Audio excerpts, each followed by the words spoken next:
Atos dos Apóstolos, do capítulo 26 ao capítulo 28. Depois, Agripa disse a Paulo: é-te permitido fazer a tua defesa. Então, Paulo, estendendo a mão, começou a sua defesa. Sinto-me feliz, ó rei Agripa, em poder defender-me hoje perante ti, de todas as coisas de que sou acusado pelos judeus, mormente porque és versado em todos os costumes e questões que há entre os judeus. Pelo que te rogo que me ouças com paciência. A minha vida, pois, desde a mocidade, o que tem sido sempre entre o meu povo e em Jerusalém, sabem-na todos os judeus, pois me conhecem desde o princípio e, se quiserem, podem dar testemunho de que, conforme a mais severa seita da nossa religião, vivi fariseu. E agora estou aqui para ser julgado por causa da esperança da promessa feita por Deus a nossos pais, a qual as nossas 12 tribos, servindo a Deus fervorosamente noite e dia, esperam alcançar. É por causa desta esperança, ó Rei, que eu sou acusado pelos judeus. Por que é que se julga entre vós incrível que Deus ressuscite os mortos? Eu, na verdade, cuidara que devia praticar muitas coisas contra o nome de Jesus, o Nazareno, o que, com efeito, fiz em Jerusalém, pois havendo recebido a autoridade dos principais dos sacerdotes, não somente encerrei muitos dos santos em prisões, como também dei o meu voto contra eles quando os matavam. E, castigando-os muitas vezes por todas as sinagogas, obrigava-os a blasfemar. E, enfurecido cada vez mais contra eles, perseguia-os até nas cidades estrangeiras.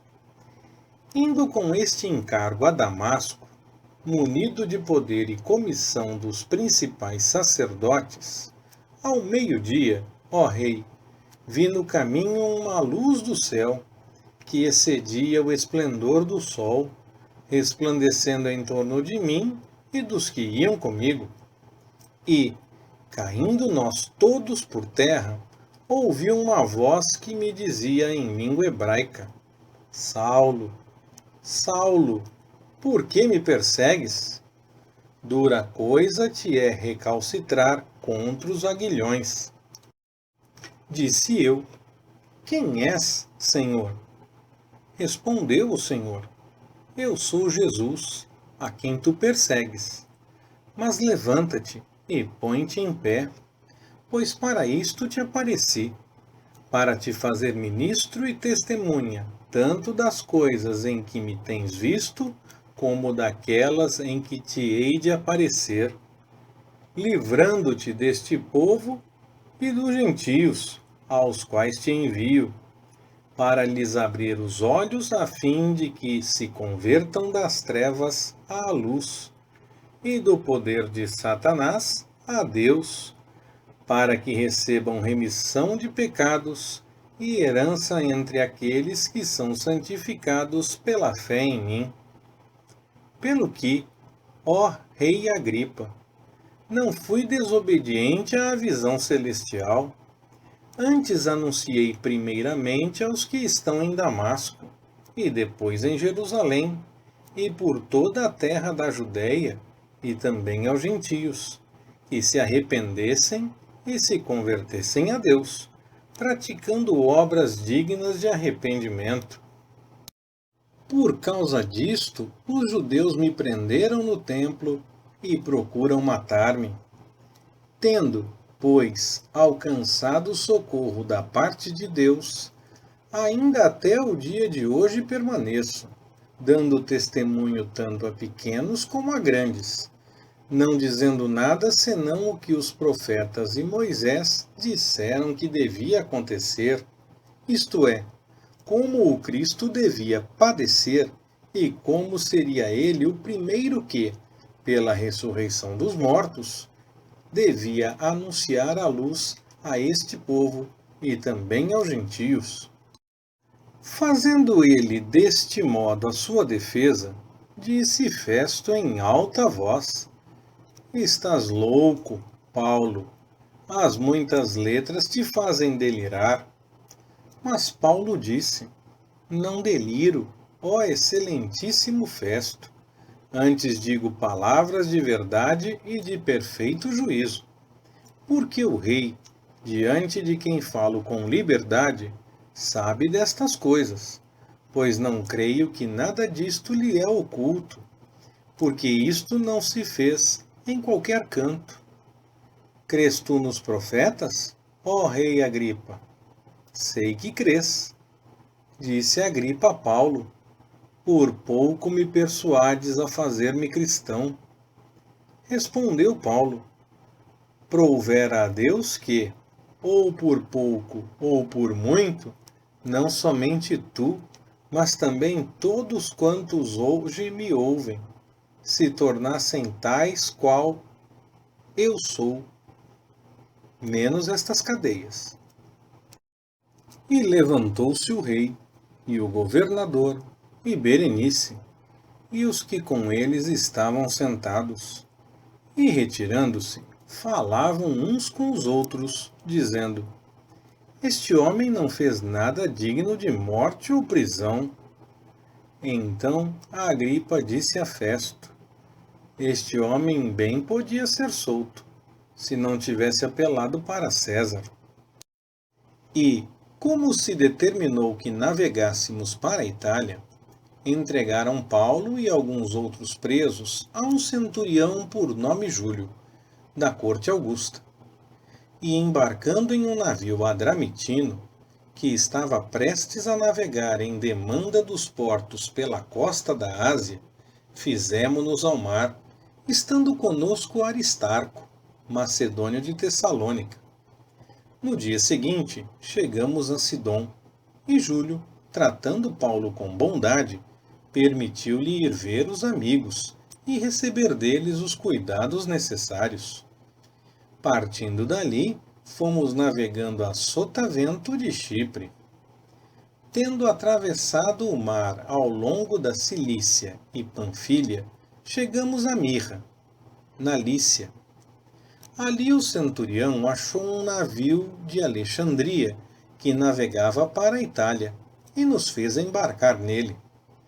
Navegando vagarosamente por muitos dias e havendo chegado com dificuldade defronte de Cnido, não nos permitindo o vento ir mais adiante, navegamos a sotavento de Creta, à altura de Salmona, e costeando-a com dificuldade, chegamos a um lugar chamado Bons Portos, perto do qual estava a cidade de Laceia.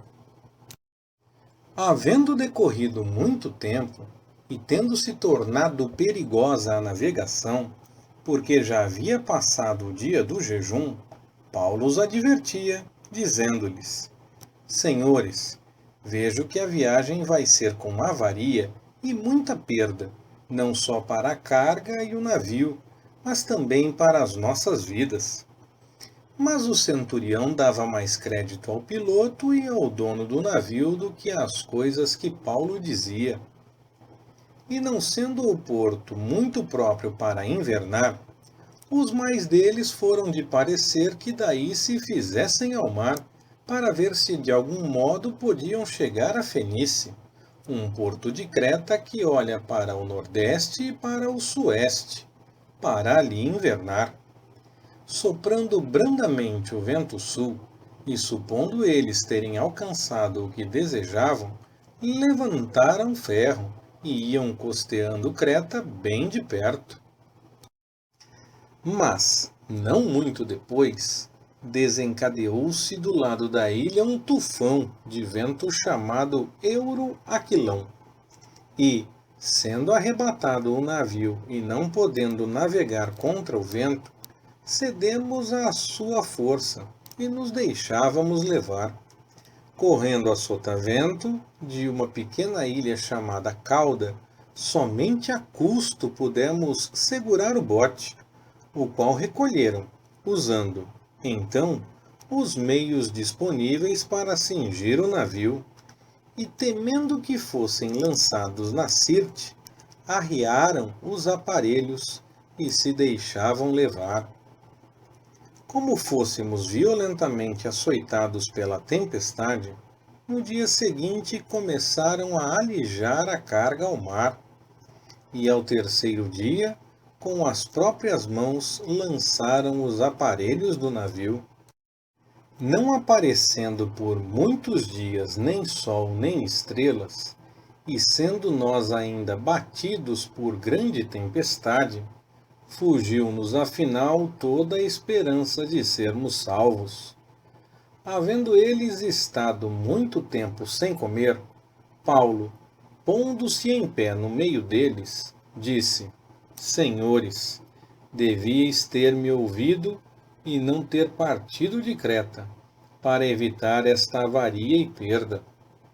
E agora vos exorto a que tenhais bom ânimo, pois não se perderá vida alguma entre vós, mas somente o navio.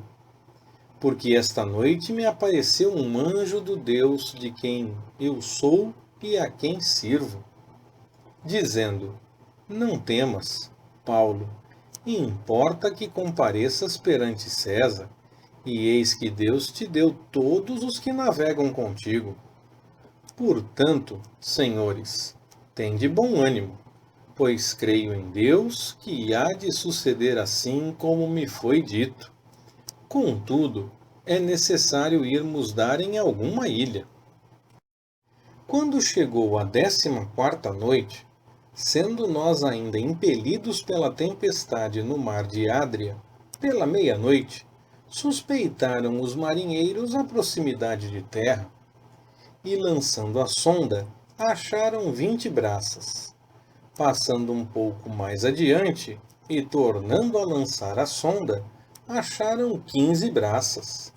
Ora, temendo irmos dar em rochedos, lançaram da popa 4 âncoras, e esperaram ansiosos que amanhecesse. Procurando, entre mentes, os marinheiros fugir do navio, e tendo arriado o bote ao mar sob pretexto de irem lançar âncoras pela proa, disse Paulo ao centurião e aos soldados: Se estes não ficarem no navio, não poderei salvar-vos. Então, os soldados cortaram os cabos do bote e o deixaram cair. Enquanto amanhecia, Paulo rogava a todos que comessem alguma coisa, dizendo: É já hoje o 14º dia que esperais e permaneceis em jejum, não havendo provado coisa alguma.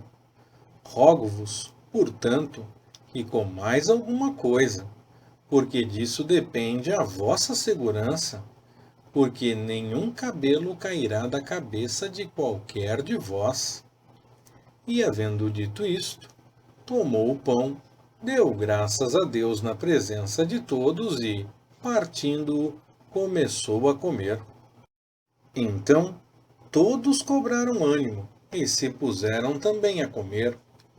Éramos ao todo no navio 276 almas. Depois de saciados com a comida, começaram a aliviar o navio, alijando o trigo no mar. Quando amanheceu, não reconheciam a terra.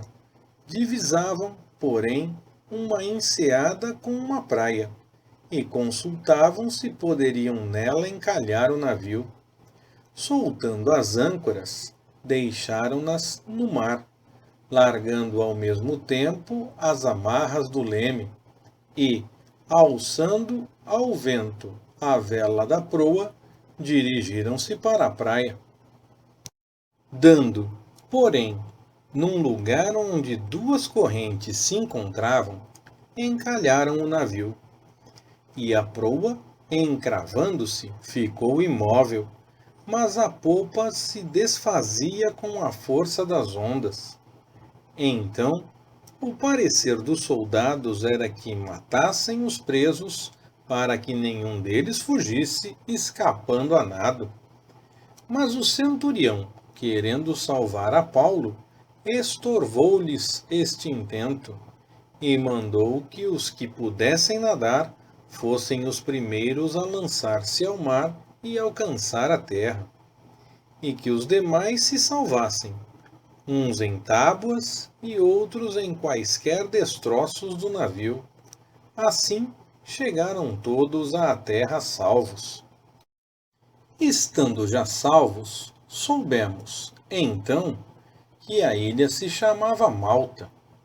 Os indígenas usaram conosco de não pouca humanidade, pois acenderam uma fogueira e nos recolheram a todos por causa da chuva que caía e por causa do frio. Ora, havendo Paulo ajuntado e posto sobre o fogo um feixe de gravetos, uma víbora, fugindo do calor, apegou-se-lhe à mão. Quando os indígenas viram o réptil pendente da mão dele, diziam uns aos outros: certamente este homem é homicida, pois, embora salvo do mar, a justiça não o deixa viver. Mas ele, sacudindo o réptil no fogo, não sofreu mal nenhum. Eles, porém, esperavam que Paulo viesse a inchar ou a cair morto de repente.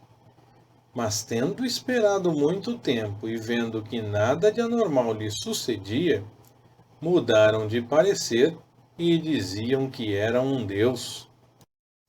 Ora, nos arredores daquele lugar havia umas terras que pertenciam ao homem principal da ilha, por nome Públio, o qual nos recebeu e hospedou bondosamente por 3 dias. Aconteceu estar de cama, enfermo de febre disenteria, o pai de Públio. Paulo foi visitá-lo e, havendo orado, impôs-lhe as mãos e o curou. Feito isto, vinham também os demais enfermos da ilha e eram curados. E estes nos distinguiram com muitas honras. E, ao embarcarmos, puseram a bordo as coisas que nos eram necessárias. Passados 3 meses, partimos em um navio de Alexandria, que invernara na ilha, o qual tinha por insígnia Dióscuros.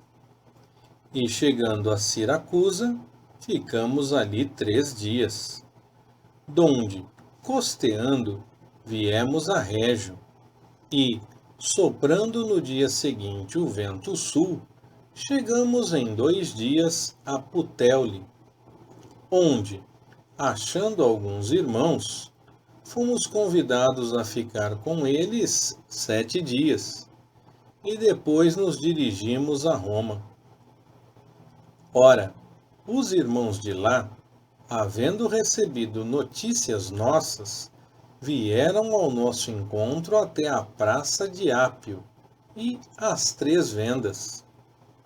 E Paulo, quando os viu, deu graças a Deus e cobrou ânimo.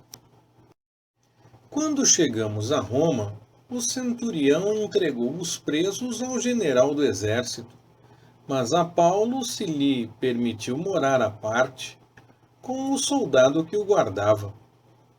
Passados 3 dias, ele convocou os principais dentre os judeus, e reunidos eles, disse-lhes: varões irmãos, não havendo eu feito nada contra o povo, ou contra os ritos paternos, vim contudo preso desde Jerusalém, entregue nas mãos dos romanos, os quais, havendo-me interrogado, queriam soltar-me, por não haver em mim crime algum que merecesse a morte. Mas opondo-se a isso os judeus, vi-me obrigado a apelar para César, não tendo, contudo, nada de que acusar a minha nação. Por esta causa, pois, vos convidei, para vos ver e falar, porque pela esperança de Israel estou preso com esta cadeia. Mas eles lhe disseram: nem recebemos da Judéia cartas a teu respeito, nem veio aqui irmão algum que contasse ou dissesse mal de ti. No entanto, bem quiséramos ouvir de ti o que pensas, porque, quanto a esta seita, notório nos é que em toda parte é impugnada. Havendo-lhe eles marcado um dia, muitos foram ter com ele à sua morada, aos quais desde a manhã até a noite explicava com bom testemunho o reino de Deus, e procurava persuadi-los acerca de Jesus, tanto pela lei de Moisés, como pelos profetas. Uns criam nas suas palavras, mas outros as rejeitavam. E estando discordes entre si, retiraram-se, havendo Paulo dito esta palavra: bem falou o Espírito Santo aos vossos pais, pelo profeta Isaías, dizendo: vai a este povo e dize: ouvindo, ouvireis, e de maneira nenhuma entendereis, e vendo, vereis, e de maneira nenhuma percebereis. Porque o coração deste povo se endureceu, e com os ouvidos ouviram tardamente, e fecharam os olhos, para que não vejam com os olhos, nem ouçam com os ouvidos, nem entendam com o coração, nem se convertam, e eu os cure. Seja-vos, pois, notório que esta salvação de Deus é enviada aos gentios, e eles ouvirão. E, havendo ele dito isto, partiram os judeus, tendo entre si grande contenda. E morou 2 anos inteiros na casa que alugara, e recebia a todos os que o visitavam, pregando o reino de Deus e ensinando as coisas concernentes ao Senhor Jesus Cristo, com toda a liberdade, sem impedimento algum. Leitura Pastor Ricardo. Compartilhando na web. www.compartilhandonaweb.com.br. Ministério Compartilhando.